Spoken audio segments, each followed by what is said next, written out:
MP ആയി വന്നതിന് ശേഷം ഒരു പഞ്ചായത്ത് സെക്രട്ടറിയുടെ വരെ കരുണയ്ക്ക് വേണ്ടി ഞാൻ കാത്തു നിൽക്കേണ്ടി വരുന്ന ഒരു ദുരവസ്ഥയുണ്ട്. മന്ത്രിയാണെന്നും കേന്ദ്രമന്ത്രിയാണെന്നും സഹനോ വലുതോ എന്തോ ആയാലും ശരി തന്നെ, നാട്ടിലേക്ക് പരിചയമില്ലാത്ത ഒരാൾ വന്ന് നിരന്തര സാന്നിധ്യം അവിടെയും ഇവിടെയും തെളിവിലും മറഞ്ഞും മാറിയും മറവിലുമൊക്കെ നിന്ന് പ്രകടമാക്കുന്നതിന് മുഴുവൻ അന്നത്തെ CCTV ക്യാമറ എന്ന് പറയുന്നത് കലിംഗിന്റെ പുറത്ത് കൂടിയിരുന്ന സൗഹൃദ സംഘങ്ങളായിരുന്നു അന്നത്തെ CCTV ക്യാമറ.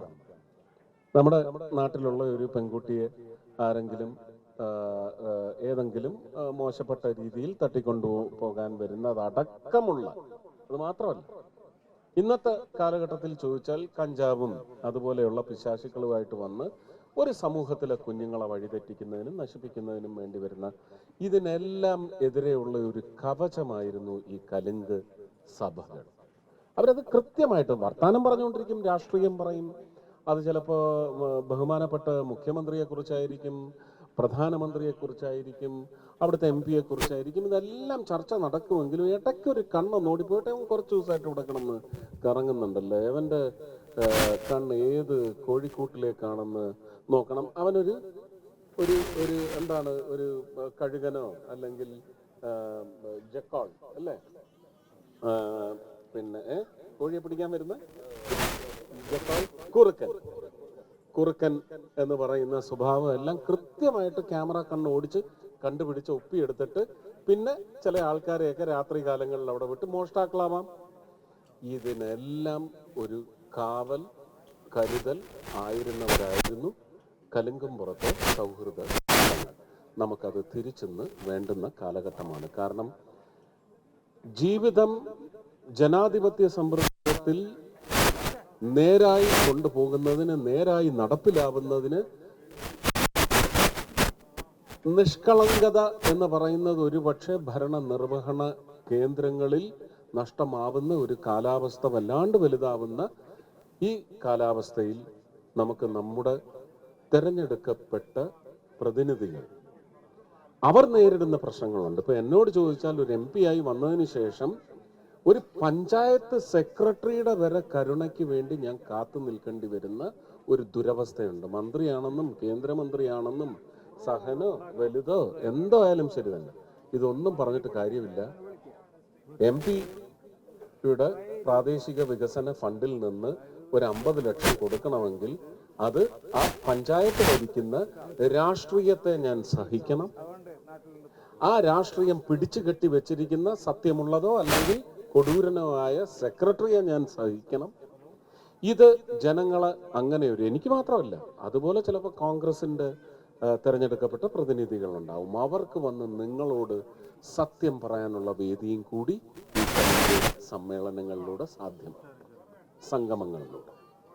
എനിക്കിപ്പോൾ ഞാൻ ഈ പറഞ്ഞ വിഷയങ്ങളിലൊക്കെ ഇവിടെ കൃത്യമായി അതിൻ്റെ ദൃഷ്ടാന്തങ്ങൾ അവതരിപ്പിക്കാൻ സാധിക്കും. അത് ചിലപ്പോൾ നമ്മൾ വർത്തമാനം പറഞ്ഞു വരുന്നതിൻ്റെ കൂട്ടത്തിലുണ്ടാവും. അപ്പോൾ കലിംഗ് സംഗമം, കലിംഗ് സൗഹൃദ സംഗമം എന്ന് പറയുന്നതിൻ്റെ ഉദ്ദേശം എന്താണ്? ഞാനിത് 2022-23 കാലഘട്ടം മുതൽ SG കോഫി ടൈംസ് എന്ന് പറയുന്ന ഒരു ലേബലിൽ ഇത് ചെയ്തിരുന്നതാണ്. 57-67 സമ്മേളനങ്ങളാണ് 2 വർഷം 2.5 വർഷം കൊണ്ട് നടപ്പിലാക്കിയത്. അതിൽ നിന്ന് എനിക്ക് ഒരു രാഷ്ട്രീയ പ്രവർത്തകൻ എന്ന നിലയ്ക്ക് കിട്ടിയ പാഠങ്ങൾ, ക്ലാസുകൾ, ലെസൺസ് എന്ന് നമ്മൾ പറയും അല്ലേ, ഒരു സിലബസിൽ നിന്നും കിട്ടത്തില്ല, കേംബ്രിഡ്ജിൽ നിന്നും കിട്ടത്തില്ല, ഓക്സ്ഫോർഡിൽ നിന്നും കിട്ടത്തില്ല. ഇത് വലിയ പഠനമാണ്. സാധാരണ അടിത്തട്ട് ജീവിതം തന്നെയാണ് ഭരണത്തിലും ഒരുപക്ഷെ അടിത്തട്ട് ഭരണ സിരാ കേന്ദ്രമെന്ന് പറയുന്ന തദ്ദേശ സ്വയംഭരണ സ്ഥാപനങ്ങളിൽ വന്ന് നേരിട്ട് നമുക്ക് ഒരുപക്ഷെ ഒരു അനുഭവ സമ്പന്നത നമുക്ക് സംശീകരിക്കുവാൻ സാധിക്കുന്ന മേഖല ഈ മേഖല തന്നെയാണ്. അതുകൊണ്ടാണ് ഞാൻ പറഞ്ഞത്, ഇന്നും വലിയ പാലങ്ങളല്ല, നമുക്ക് കലിംഗുകൾ നിലനിൽക്കുന്ന അടിത്തട്ട് വർഗത്തിന്റെ സമൂഹത്തിലേക്ക് ഇറങ്ങിച്ചെന്ന് ഇതൊരു പഠന കേന്ദ്രമാവണം. ആ പഠന കേന്ദ്രത്തിലേക്ക് എത്തിയിരിക്കുന്ന ഒരു എളിയ വിദ്യാർത്ഥിയാണ് ഞാൻ. ഒരുപാട് കാര്യങ്ങൾ നിങ്ങൾക്ക് പറയാനുണ്ടാവും. നിങ്ങൾക്ക് പറയുന്ന എല്ലാ കാര്യത്തിനും നമുക്ക് പരിഹാരം കാണാൻ പറ്റിയെന്ന് വരില്ല. പരിഹാരം കാണുന്നതിന് എങ്ങനെ നമുക്ക് ഒത്തുപിടിച്ചാൽ നടക്കും എന്ന് പറയുന്ന കാര്യങ്ങളൊക്കെ ഈ വേദിയിൽ ചർച്ചയാവാം. ഞങ്ങൾ വളരെ വിജയകരമായി പുള്ളില് ഇത് ചെയ്തതാണ്. ഞാൻ വിചാരിച്ചതിനേക്കാൾ ഒരുപക്ഷെ ഇതിൻ്റെ ഒരു പൊരുൾ മനസ്സിലാക്കിയ ഒരു ജനസമൂഹം അവിടെ ഉണ്ടായിരുന്നു. രാഷ്ട്രീയ വിഷയങ്ങളും ഒക്കെ ചർച്ച ചെയ്തു. പക്ഷെ ജനങ്ങളുടെ ജീവിതത്തിലേക്ക് വന്ന് ചേരേണ്ട എന്ത് വിഷയമാണോ രാഷ്ട്രീയപരമായിട്ടുള്ളത് അത് മാത്രമേ ചർച്ച ചെയ്തിട്ടുള്ളൂ.